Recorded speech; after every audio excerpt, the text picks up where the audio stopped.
Engineer صاحب کا 2 دن پہلے آپ کے خلاف علماء دیوبند کے عقائد اور حضرت معاویہ کے دفاع کے بارے میں کلپ آئے، لوگ اس سے متاثر ہیں، بہت سے اس کا جواب ریکارڈ کروائیں، جزاک اللہ۔ انجینئر صاحب بہت ہوشیار، بہت شرارتی آدمی ہیں۔ ابھی میں نے عدالتی خلا پہ نا انجینئر صاحب کا منجن 2 چیزوں کا بکتا ہے۔ ایک منجن بکتا ہے چشتی رسول اللہ، اشرف علی رسول اللہ، صحیح ہے نا؟ حالانکہ علماء اس کا بھی جواب دے چکے ہیں کہ اگر واقعی کلمہ پڑھایا تھا تو ان کو کافر بولو آپ، اور اگر کافر نہیں بولتے تو آپ کیا تعویل کرتے ہو وہ بتا دو آپ۔ سمجھ میں آ رہی ہے بات؟ بھائی چشتی رسول اللہ نے اگر کلمہ پڑھایا تھا اور اشرف علی تھانوی رسول نے اپنے نام کا کلمہ پڑھایا تھا کہ اشرف علی رسول اللہ، تو کلمہ پڑھانے سے انسان مسلمان رہتا ہے یا کافر ہو جاتا ہے؟ بولو نا، کافر ہو جاتا ہے۔ تو آپ صاف لفظوں میں بولو کہ چشتی بھی کافر تھے معاذ اللہ، اشرف علی تھانوی بھی کافر تھے، اور جو ان کو بزرگ مانتے ہیں یہ حقیقت جاننے کے باوجود وہ بھی پھر کیا ہے؟ کافر ہیں۔ اور اگر کہتے ہو نہیں وہ کافر نہیں ہے تو کیوں؟ کیا تعویل کیا کر رہے ہو آپ اس کی؟ ہمارے پاس تو تعویل ہے، آپ بتاؤ آپ کے پاس کیا تعویل ہے؟ تو منہ سے پھوٹتے کیوں نہیں ہو؟ آپ چپ کیوں بیٹھے ہو؟ سمجھ رہے ہو کہ نہیں سمجھ رہے؟ جب بھی کوئی دعویٰ کرتا ہے نا، دعویٰ کورٹ میں جب بھی آپ جائیں گے نا دعویٰ، تو وکیل جرح کر کے اس دعوے کی تنقیح کرتے ہیں کہ آپ کا دعویٰ ہے کیا۔ آپ اگر خود ایک جگہ پہ ٹکے ہوئے نہیں ہو تو ایسے جاہلوں سے دنیا میں کبھی بھی بحث نہیں کی جاتی، کبھی بھی بحث نہیں کی جاتی۔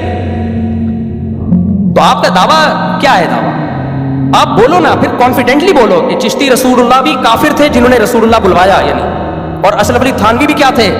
اپنے نام کا کلمہ پڑھا کے انسان مسلمان رہتا ہے؟ وہ لوگ کافر تھے۔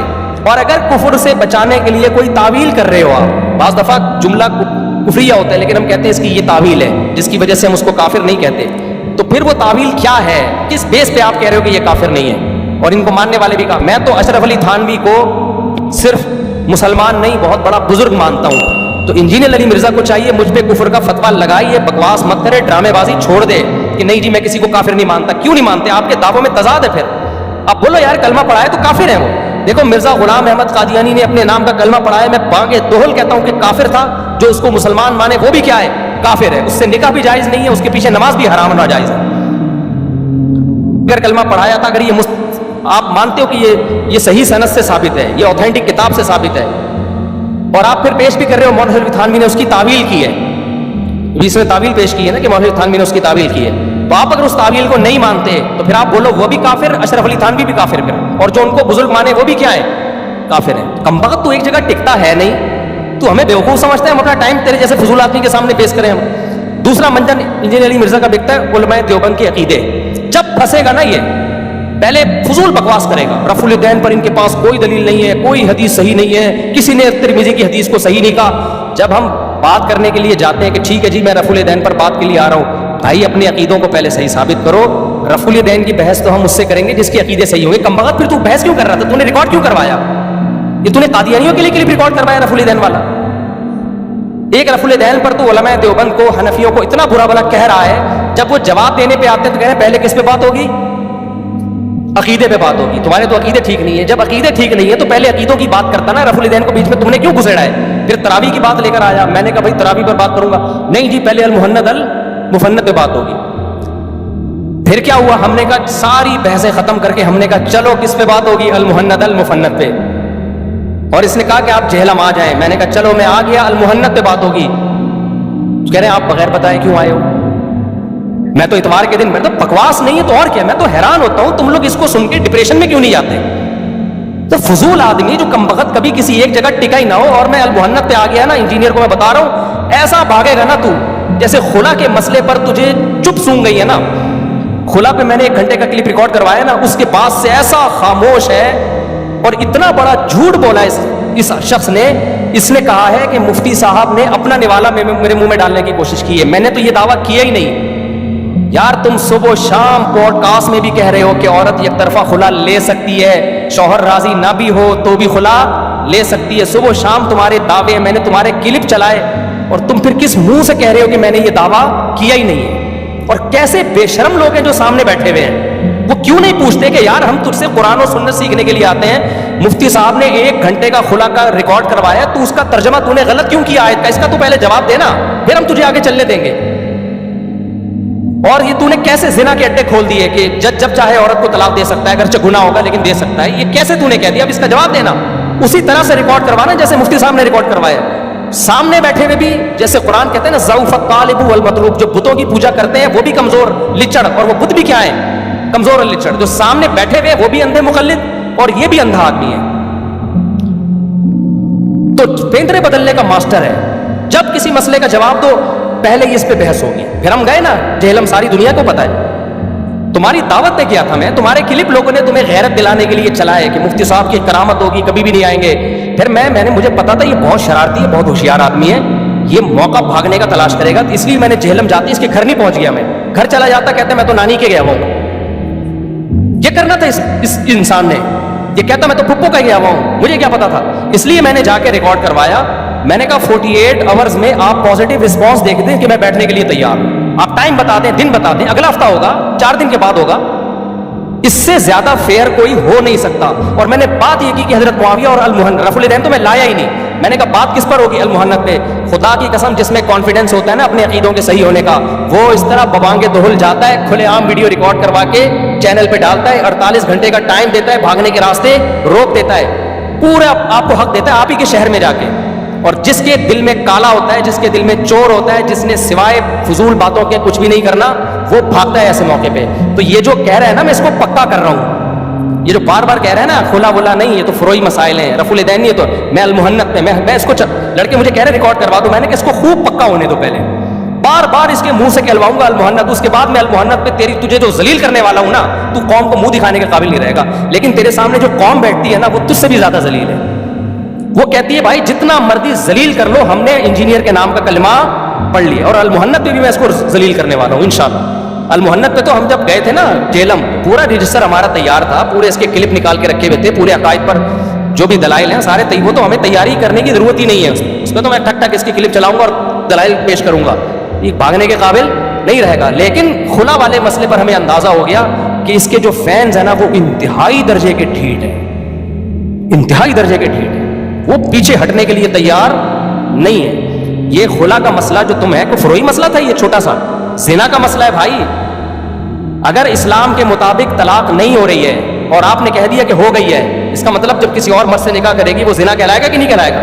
آپ عورتوں کے لیے زنا کے اڈے کھول دیے اور آپ کہتے ہیں چھوٹے چھوٹے مسائل ہیں، چھوٹے چھوٹے مسائل ہیں یار۔ اور کمال دیکھو، یہ سمجھتا ہم گھننے ہیں، ہم تو دیکھ ہی نہیں رہے، آفیشیل چینل سے ریکارڈ نہیں کروا رہا خلا پہ رپلائی، پیچھے ایک بندہ بٹھایا ہوا ہے کیمرے سے میری ویڈیو بنا، جیسے میں نارملی ایک بات کر رہا ہوں نا، ٹھیک ہے نا، کہ میں نے تو خلا پہ یہ کہا ہی نہیں ہے۔ اس کا ایک فین کا ویڈیو کلپ آیا تھا میرے خلا والے مسئلے سے پہلے، اور کہا تھا کہ دیکھیں مفتی صاحب ابھی کیا بات کرتے ہیں قرآن و حدیث کے ریفرنس کے ساتھ، دیکھتے ہیں تاکہ ہمیں بھی تو پتہ چلے قرآن و حدیث کیا ہے، کاش پہلے کر لیتے۔ تو پھر جب میرا کلپ آیا ہے نا تو میں نے کہا اب دیکھیں یہ جواب میں کوئی پی گیا بیٹھا، کل آیا پرسوں کوئی کلپ، اور کہا مفتی صاحب کو چاہیے انجینئر سے معافی مانگے۔ مجھے اندازہ ہوا، میں نے کہا یہ بڑی ڈھیٹ نسل ہے یار، یہ کیا ہے، یہ بہت ہی کوئی ڈھیٹ نسل ہے، اس کے فینز بھی اور یہ خود تو ہے ہی، بہت ہی کوئی ڈھیٹ نسل اللہ نے پیدا کی ہے۔ بھائی تم محنت المفنت کا مقابلہ نہیں کر سکتے، جب میں بتاؤں گا تو آپ کو پتہ چلے گا علماء دیوبند کے بڑے ہی خاندانی عقائد ہیں، بڑے ہی خاندانی۔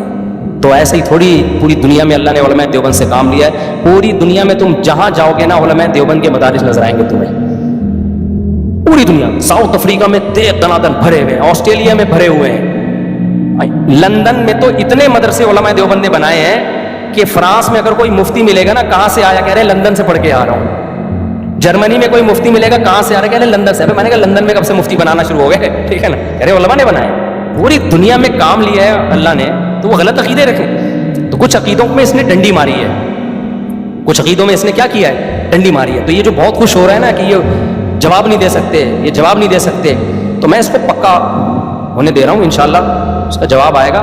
لیکن اس کی جو ڈھیٹ قوم ہے نا وہ نہیں مانے گی، وہ بڑی ہی، تو یہ دعوے پہ ٹکتا نہیں ہے۔ اس کا سب سے بڑا فالٹ پتہ ہے کیا ہے؟ تبھی یہ سامنے بیٹھنے سے بھاگتا ہے۔ کیوں؟ سامنے جب بیٹھے گا نا تو جس نے اس کو ٹکانا ہوگا وہ اپنی بات ریپیٹ کرتا رہے گا کہ سر یہ میرے سوال کا جواب تو نہیں ہوا، سر یہ میرے سوال کا جواب تو نہیں ہوا، سر یہ میرے سوال کا بار بار ریپیٹ کرے گا، تو پھر آدمی پھنس جاتا ہے۔ تو یہ سامنے اس لیے نہیں بیٹھتا، یہ آن لائن کھیلتا ہے کہ یہاں سے ہم نے جب جواب دیا تو وہ جواب ہی پی گیا، گھما دی بات کو، کچھ اور جواب دے دیا، یہاں سے انہوں نے وہ جواب کچھ اور ہو گیا، تو ایک مرغوں کی لڑائی ہو جاتی ہے۔ آن لائن بھی یہ فیس ٹو فیس بیٹھنے کے لیے تیار نہیں ہوتا، کیونکہ وہاں بھی آپ پکڑ سکتے ہیں کہ کوئی ثالثی کا کردار ادا کرتا ہے، تو اس لیے یہ بندہ، اس کا کوئی نظریہ نہیں ہے، کسی ایک جگہ یہ ٹکا ہوا نہیں ہے، اس کا کام ہے تخریب کاری، بس وہی ہے شیرہ لگا کے لڑوا کے چلے جاؤ، کوئی ٹکتا نہیں ہے۔ تو میں دوبارہ کہتا ہوں کہ دوبارہ چشتی رسول اللہ شرفی رسول اللہ پہ آ گیا، تو میں اس کا جواب ہی ریکارڈ کروا رہا ہوں۔ ابھی انجینئر صاحب سے کہہ رہا ہوں کہ آپ بتاؤ، اگر چشتی نے اپنے نام کا کلمہ پڑھایا ہے اور مولانا شریف تھانوی نے اپنے نام کا کلمہ پڑھایا ہے،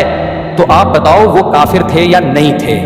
اگر تھے تو پھر میں بھی کافر ہوں، پھر علماء دیوبند مولانا شریف تھانوی کو بزرگ سمجھتے ہیں، وہ بھی کافر ہیں۔ اور اگر نہیں تھے تو آپ کیا تعویل کرتے ہو؟ پہلے آپ وہ خود کر لو، وہ خود تعویل کر لو آپ، جو تعویل آپ کی ہوگی نا وہی کس کی ہوگی؟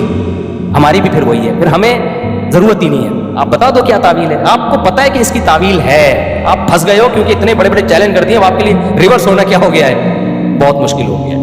اس کو کرامت کے بارے میں تمہارا کیا نظریہ ہو گیا نا، مردہ نکل کے آ گیا، مدد کر کے قبر میں واپس چلا گیا، تمہارا کرامت کے بارے میں کانسیپٹ ہے کیا؟ کرامت کی ڈیفینیشن کیا ہے؟ کیا نبی کے دنیا سے جانے کے بعد کرامت کا وجود ختم ہو گیا ہے؟ کرامت اگر مستند ذریعے سے ثابت ہو تو بھی اس کا انکار کیا جائے گا، یا کرامت کی کوئی لمٹ ہے کہ اس حد تک تو کرامت ہو سکتی ہے، اس سے آگے نہیں ہو سکتی؟ آپ پہلے کرامت کے بارے میں، یہ آن لائن ہونا، یہ سامنے بیٹھے ہیں تو مناظروں میں، بحث میں سب سے پہلے دعویٰ ریٹن میں لکھوایا جاتا ہے۔ وہ صدیق آیا تھا نا، حافظ صدیق کیا نام ہے تو اہل حدیث، اس سے میں بار بار کیا کہہ رہا تھا تقلید کے بارے میں، کسی ایک جگہ ٹکو تو صحیح، تمہارا تقلید کی ڈیفینیشن کیا ہے اور اس کے بعد نظریہ کیا ہے؟ کیونکہ اس طرح پینترے بدلتے ہیں لوگ، تو گھماتے ہیں بات کو۔ دنیا میں کہیں بھی ایسا ڈیبیٹ نہیں ہوتی کہ آپ اپنا دعویٰ تنقیح نہ کرو، منقح نہ کرو اور آپ جو ہے پھینکتے رہو بیٹھ کے، کبھی بھی کوئی بحث انجام تک اس طریقے سے نہیں پہنچتی۔ آپ کرامت کے بارے میں کیا آپ کا نظریہ ہے، تو یہ آپ کو جواب دینا پڑے گا، اس کے بعد ہم آپ سے بات کریں گے، کیونکہ آپ کا وہی نظریہ ہے جو ہمارا ہے۔ لیکن جب وہ دیوبندیوں کے اگینسٹ جا رہا ہوتا ہے تو پھر آپ کا وہ نظریہ نہیں ہوتا، جب ان کے فیور میں جا رہا ہوتا ہے تو پھر آپ کا، جب اگینسٹ جا رہا ہوتا ہے تو پھر وہ آپ کا نظریہ نہیں ہوتا، فیور میں جا رہا ہوتا ہے تو آپ کا بھی وہی نظریہ ہوتا ہے۔ تو یہ کسی ایک جگہ ٹکنے والا آدمی نہیں۔ حضرت معاویہ کے بارے میں بھی کتنی دفعہ ہم جواب ریکارڈ کروا چکے ہیں، لیکن بندہ ٹکے تو صحیح نا ایک جگہ۔ میں نے بھی کہا نہیں ہے کہ یار حضرت معاویہ کو پھر آپ کیوں نہیں مانتے فاسق؟ حضرت علی کے خلاف اگر وہ تلوار اٹھا رہے ہیں اور ناجائز تلوار اٹھا رہے ہیں، ہم تو کہہ رہے ہیں دفاع میں اٹھائی ہے اور اجتہادی غلطی میں۔ آپ اگر اجتہادی نہیں مانتے تو آپ بولو نا فاسق ہے وہ۔ پھر امام بخاری نے ان سے حدیث لے کر غلط کیا، امام بخاری کو بولو میں نہیں مانتا۔ یہ تو منافقت ہے کہ امام بخاری کو چونکہ آپ نے بابا بنا لیا ہے تو جہاں امام بخاری کو فیور جائے گا وہاں آپ معاویہ رضی اللہ تعالیٰ عنہ کو عادل کہتے ہو، جہاں امام بخاری کے فیور نہیں جا رہا وہاں پینترا بدل لیتے ہو۔ آپ کو تو ایک جگہ ٹکتے ہی نہیں ہو بھائی۔ شیعہ اس میں صاف کہتے ہیں ہم امام بخاری کو نہیں مانتے، امام بخاری جو حضرت معاویہ سے حدیث لائے ہیں، شیعہ کہتا ہے غلط کیا، حضرت معاویہ سے حدیث لینا جائز نہیں ہے۔ آپ دونوں طرف سے پیڑے کھا رہے ہو، ٹھیک ہے نا۔ معاویہ کو برابر بھی کہتے ہیں رضی اللہ عنہ، اور ان کو رضی اللہ عنہ بھی لگا رہے ہو ان کے ساتھ، اور پھر ہم کہتے ہیں آپ رضی اللہ عنہ لگا کے کیا تعویل کر رہے ہو ان کے عمل کی؟ تعویل آپ کرتے نہیں ہو، کیونکہ اگر آپ تعویل کرو گے تو حضرت معاویہ کی مخالفت کا پھر آپ کے پاس کوئی راستہ رہے گا نہیں۔ نہ آپ تعویل کر رہے ہو، آپ کہہ رہے ہو غلط بھی کیا، پھر رضی اللہ عنہ بھی لگانے کا تکلف کر رہے ہو، پھر ان سے حدیث لینا بھی جائز سمجھ رہے ہو، حالانکہ غیر عادل سے حدیث صحیح حدیث نہیں ہوتی۔ بخاری میں ان کی حدیث آنا جائز ہی نہیں تھا، کیونکہ امام بخاری نے کہا تھا، دعویٰ کیا کہ میں اپنی بخاری میں صحیح حدیثیں لے کر آؤں گا، اور عادل کی حدیث صحیح ہوتی ہے، فاسق کی حدیث صحیح نہیں ہوتی۔ تو ان سب باتوں کا آپ کے پاس کوئی جواب نہیں ہے، تو ایسے جب تک کوئی دعویٰ منقع نہ ہو بھائی، بحث کبھی نہیں کی جاتی ہے۔ اس کا مطلب آپ ایک ایسی جنگ میں اپنے آپ کو ڈال رہے ہو جو سوائے مرغوں کی لڑائی کے اور کچھ بھی